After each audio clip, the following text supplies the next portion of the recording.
Hi. Okay, I just wanted to come on here. I'm going to do like some practice videos before I do the podcast with my grandparents.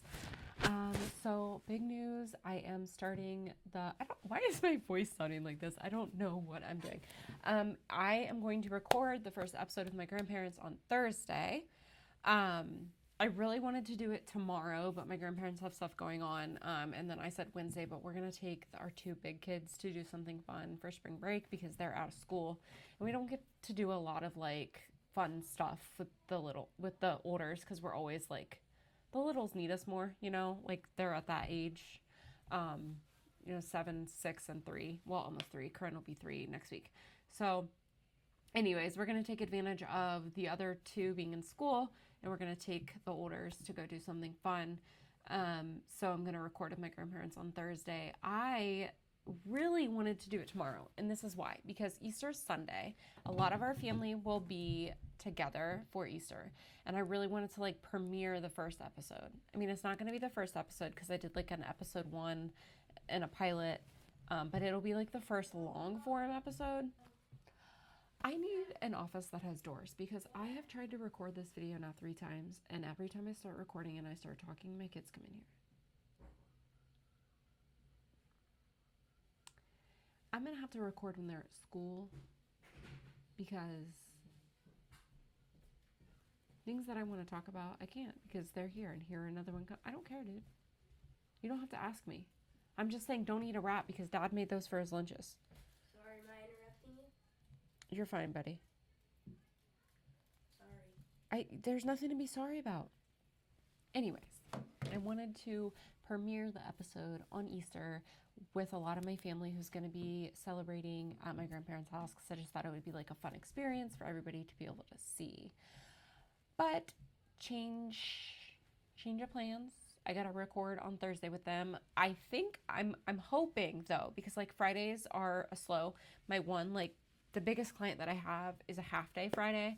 So I usually try to like wrap up all of my stuff on Fridays by noon. So hopefully I have enough time to edit. And I hope I don't have like a ton of editing to do. My goal is to just shoot the whole thing and just upload it like without any dry cuts. I hope I don't have to do many cuts, but I don't know because it'll be the first time we're doing it. I'm going to take my ring light, my camera, my computer and set it up. I got to find like where I'm going to have it at their house and hope that I can like have it wide enough that all of us can be. I think that's my goal, is to have all of us in the same frame. If not, maybe just them. And then I'll be like, this is also my problem is I only have, I don't know why my camera keeps randomly flashing red and it's really throwing me off. Last time I did this, my whole video was glitchy and I talked for 15 minutes. So I'm really hoping that's not what it is. But anyways, I only have here comes another one of my kids. See what I'm talking about? Oh, you put those jammies on? You're so pretty. You want to come say hi? Okay. I only bought 2 mics, so I'm hoping I can hold one as the interviewer, and then I'll have my grandparents like switch back and forth since they'll likely be sitting. Yeah, I'll get you apple juice when I'm done. When they're likely, they'll be sitting next to each other and they can just hand pass it back and forth. So that's my goal. I wanted to kind of go over. So I created an email address and I sent it to all of my aunts and uncles, my cousins, my siblings, my parents. And I had people submit questions that we're going to use for the interviews. So I wanted to pull those up real quick because there was some that I wanted to talk about. Oh, wrong. Shoot. 1 second. I'm sorry, guys. This is all like a test. Like, I'm just kind of like trying stuff out to get better. You can't get better if you never try, right? Am I right? I got some really, really good questions. I got a question that was, I've always admired the love and passion they have for others, the kindness and undeniable true love that they extend out when they don't have to. They are beyond patient and never judgmental. They never ever miss a birthday, which is true, or an event in their loved one's lives, which is also true. I strive for their open-mindedness that most people don't have these days. I guess my question is, how do you guys remain so patient, positive, and poised at all times? And I love that. And if I could describe my grandparents in a short, like 2-sentence paragraph, that's freaking it. So I'm excited to ask them that question and like get their insights and their wisdom. But my sister asked probably my favorite question that I've gotten so far, and it is, what was your reaction to finding out that our mom was pregnant at 18? What were the following days like? What do you wish you could have changed with your reaction? And I love this question so much because if you guys don't know, my mom had me at 18 and I had my daughter at 18. And I remember, like, of course, it was so hard for me to tell my mom because I, okay, we're going to like side quest sidebar for this. So I grew up super duper Catholic. My whole family's Catholic, except for I have one set of cousins and aunt and uncle that are Mormon. But that uncle went to Catholic school. My grandparents both grew up Catholic, went to Catholic schools, you know, like were very involved in the church. All of my like aunts and uncles and mom all grew up Catholic, very involved. My stepdad is even Catholic. Like that was just a part of who I was. Like when I was growing up, if you would have asked me, like, tell me 5 things about yourself, probably one of the things I would have said was I'm Catholic. Because it just was like so ingrained in our personalities and like our morals and who we are as people. It just is what it is. So I was very afraid to tell my parents because you don't have before marriage when you're Catholic. It's very like ingrained in your brain that that's dirty. It's disgusting. It's shameful. It's this like, to me, and I don't know if like I would be interested, like if you're Catholic, I would love your like intake on this. Comment. If you grew up Catholic, would you rate before marriage and murder on the same, like, to me, those were like the same sins, okay? That's like how we were taught. And I don't know if that's actually how we were taught or if that's how I perceived it, but that's definitely how I perceived it. And it was like, this is so bad. So when I found out I was pregnant, telling my mom was like, oh my God, I have to tell my mom. I don't, she's gonna hate me. I'm the worst. Like I've already felt like I was like, I don't know how to like come up with the right word. I don't want a burden. I always felt like I was a burden my whole life. And it's nothing that my family made. Like my family never did anything to make me feel this way. It's just like in my head and it's the way I process. Like that's just how I've always felt, that I was the burden child. And I don't know if that's because maybe that's because I was, you know, I was a product of, you know, they didn't plan me. Anyways, back to what I was talking about. Telling my mom was very scary for me, but I think on top of that, telling my grandparents was like low key, scratch that. Telling my grandparents was high key one of the scariest things I've ever done in my life.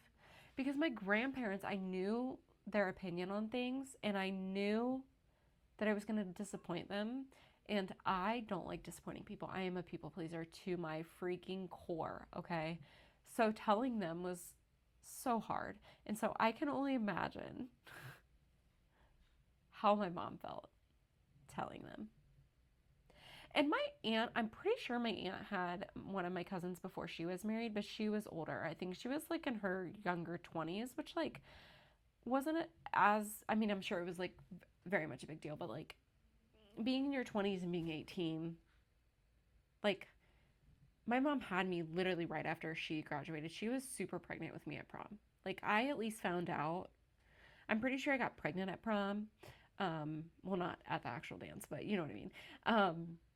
So I didn't have Carly until I was in college. So it's a little bit different just because of like like the timing of it, but it's still.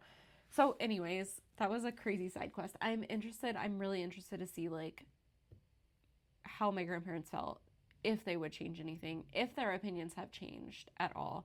Because look, I think that you should definitely wait to a certain point, but I don't know that I'm team wait until you're married. I feel like, okay, this is very weird, but like, what if you wait and you marry somebody and then they're freaking garbage and you just hate it. I guess you wouldn't know what to compare it to if you've never done it before, but like you can know. You would know, right? Like I don't like this. Like I'm not turned on. I don't know. This is a weird topic, but you know what I mean? Like so I feel like you should wait to a certain extent because there are like real chemicals, involved. This is here nor there. I just want to know if their opinions have changed or if they would still be like super firm. I don't know. I mean, I definitely did, obviously. You guys know I had Carly when I was 18. Thankfully, I did marry my baby daddy. And we had 4 more kids. So, there's that. But I know for a lot of people, it doesn't work out that way. It's so crazy. It's crazy, y'all. What's so weird is like, if I could change one thing about this certain topic, it would be that I wish as a society, like a Christian society specifically, we would make it a more comfortable conversation for people to have together.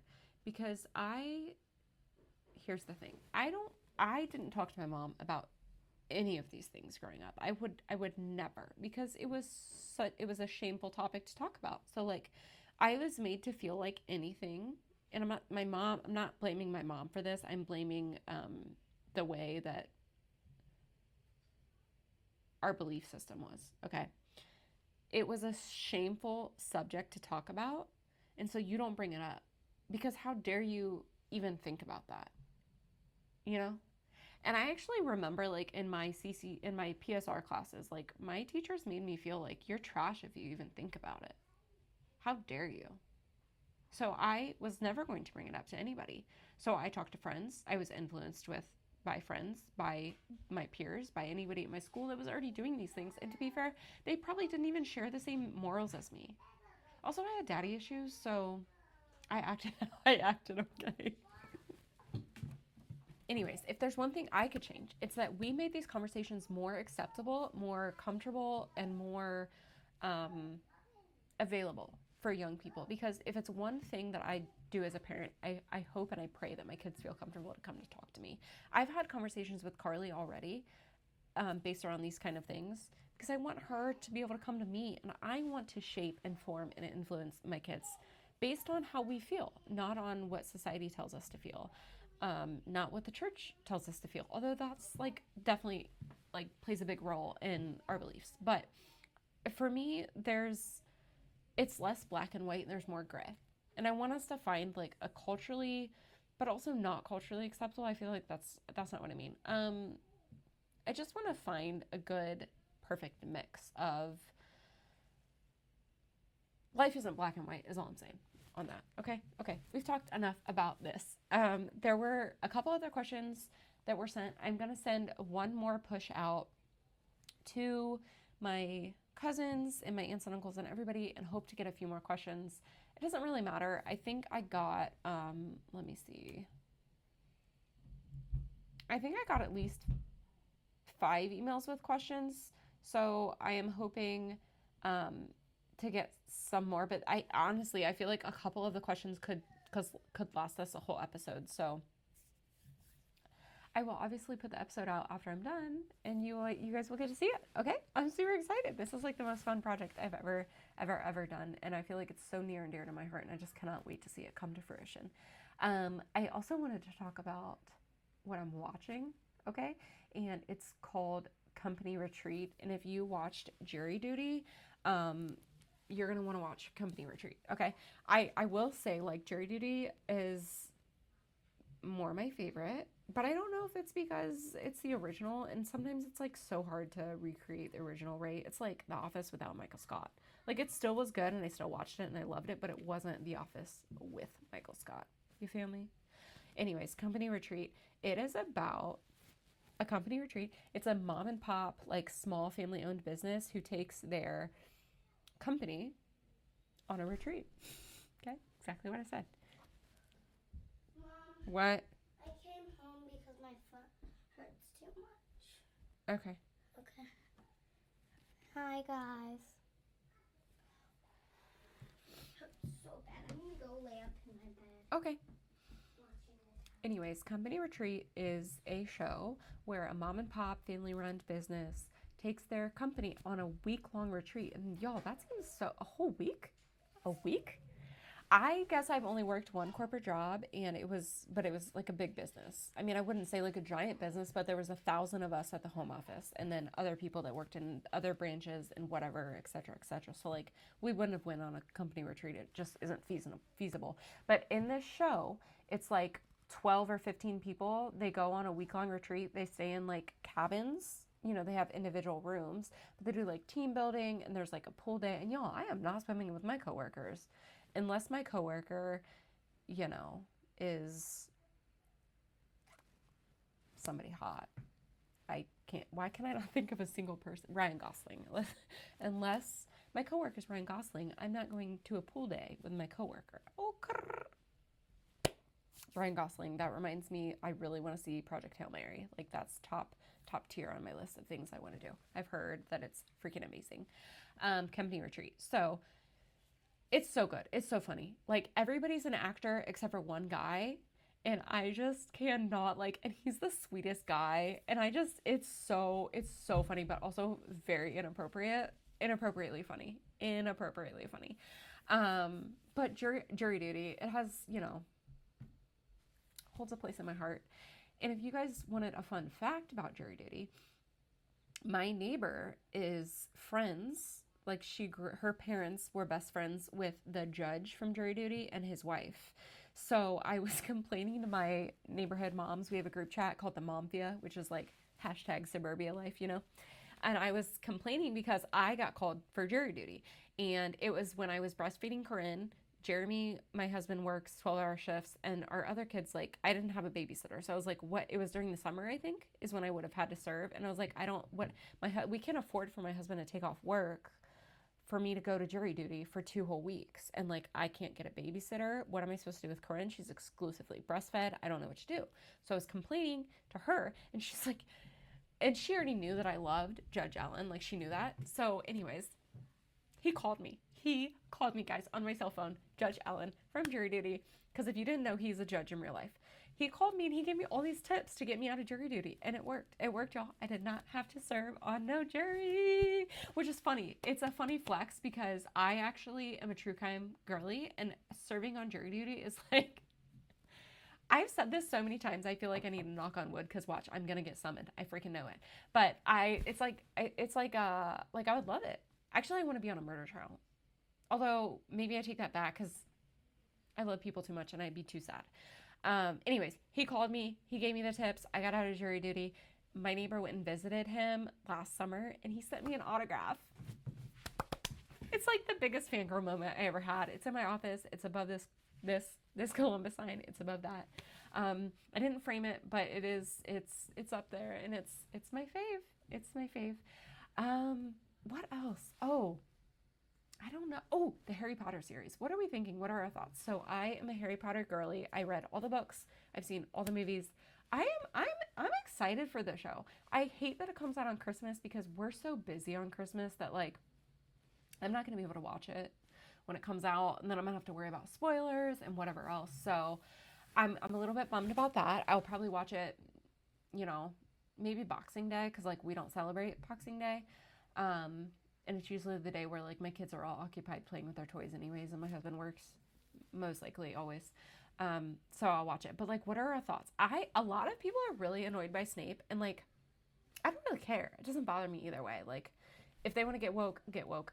Whatever. It's still gonna be good. It's still gonna be good. It's still gonna be Harry Potter. Yeah, that is what it is. Okay, another trending thing here. The Wake Forest baseball TikTok vid. Have you seen it? And if you haven't, get on TikTok right now, do a search, Wake Forest video edit. You'll find it. Y'all. The editing skills are cinema. Like the best thing I've ever seen. I'm obsessed with it. And it actually forced me, they're really good at their jobs. Okay, they're good at marketing because it forced me to go buy a Wake Forest baseball hat. You guys know I'm obsessed with baseball hats, and baseball season is upon us. And I wanted, a few new ones because I wear the same like 3 over and over and over again. But I did this thing where I bought one that looks the same as my other ones. It's cream with a black bill, just like the other 3 that I have. Well, one has a blue bill, so there's that. But I need some new ones. I thought about maybe getting like some fun other baseball teams. Like I was a Diamondbacks fan. I grew up a Diamondbacks fan because I lived in Arizona a few times. My grandparents on my dad's side and my dad were Cardinal fans because my grandma was from St. Louis. So that was like always a big thing. I don't know. I thought about getting random ones. I'm going to get a Marlins hat because why not? Their colors are cool. You know what I mean? You know what I mean? But anyways, if you haven't seen the Wake Forest video on TikTok, go look it up. Tell him that your girl sent you. Don't tell him that because I'm not your girl. But go watch it because the skills are so fun and it's a fun song. And it makes me want to like become a better video editor. I'm not going to lie. Because like I hire me to run a sports page, please. I think that's it. You guys, I'm actually kind of surprised. This video, I made it longer than my last one. My last one was glitchy though, so this is take 2. I think only 2 kids interrupted me this video, which is shocking. I'm going to try to record another one tomorrow where like my goal is to do one a day that lasts 30 minutes. Oh, I know what we didn't talk about and I talked about in my last video that was like super glitchy that you're never going to see. Trends. Okay, as somebody who's trying to dabble into more of building my own brand and like social media marketing / managing, I loathe trends. Trends make me want to gouge my eyeballs out. And if I see like 75 million TikToks or Instagram reels in a row, I know they're trendy, right? So like the algorithm, the algorithm obviously is pushing that kind of content out. So realistically, if you're smart, you would, replicate that, right? Except for I don't want to replicate that. I want to be original. But original stuff doesn't get sent out unless you have a lot of followers. And if you're like me, you don't even have 1,000 followers, okay? I do have 925, I think, which, I've been building and I like did a pivot, a niche switch. So it's taking the algorithm time to like get caught up to like what my content actually is. I just struggle because I want to stay true to who I am as a person, but I also want to find brands that want to work with me. And I can't necessarily be one or the other. I've got to kind of find like a mesh, and I don't know how to do that yet. I haven't quite figured it out. It's frustrating because on TikTok, I started in November on TikTok. I had 6 followers and I now have 235. So like we're growing, she's growing. It's slow, but she's getting there. Okay. It's working. I usually get more views than I have followers. So that's a good thing, right? But it's frustrating because they'll send me these like messages and they'll say like, you're performing better than 90% of creators that have the same follower count than you. Cool. Push my stuff out more then. Help a girl out because I'd love to get creator status, which I don't think you can get until 5K. And your girl's at 235. So there's that. I don't know. I've never been a trend follower, really. I'm a rebel. I'm like a black sheep. You know what I mean? Not really, but like secretly. Okay? I don't like following trends. And I feel like super cringe if I do follow them, but also I'm like struggling because like if I don't follow them, then like nothing gets pushed out. I don't know. It's such a catch-22. And what's really frustrating is like content creators who have like thousands and millions of followers be like, oh, be yourself. You don't have to do these trends. But they're freaking liars because they got to that point because okay. This is mean. I realize this isn't everybody. Some people work really hard and have put a lot of work in over a lot of years to make this happen. Other people just get lucky. Other people follow trends and their shit takes off and then that is what it is, But I want to fall into, really, I would love to just like wake up tomorrow and, oh, my video took off and it has 1,000,000 views and now I have 1,000 million followers and brands want to work with me. That'd be like, oh my gosh, so amazing. Yay, I'm so successful. But that's not realistic. I've got to put in the work. And also, I'm a firm believer that if I'm good enough at what I'm doing, and if my content is good enough, it will find the people that it needs to find. You know? Also, it's who you know. And I'm hoping you know the right people. I don't know. I don't even know what success means anymore. You know, I'm just an old 35-year-old mom of 5, just trying to, you know, do something for myself. If you made it this far, I appreciate you. You're a real one. I don't know that I would have watched this whole thing. I'm actually tired of listening to myself talk and watching myself talk. And Corinne's making like barking noises, howling noises. It's so cute. I cannot believe she's gonna be 3 next week. It's just mind blowing to me. Like, I have a 17-year-old and a 3-year-old. It's crazy. I have all the like phases of life with all my kids. That's it. I'm gonna peace out because to be honest, I don't even like talking, and I've already talked longer than I wanted to talk. So, I'm Kaylin. That's Kate. She's upstairs. Just kidding. I'll catch you on the flip side. Later.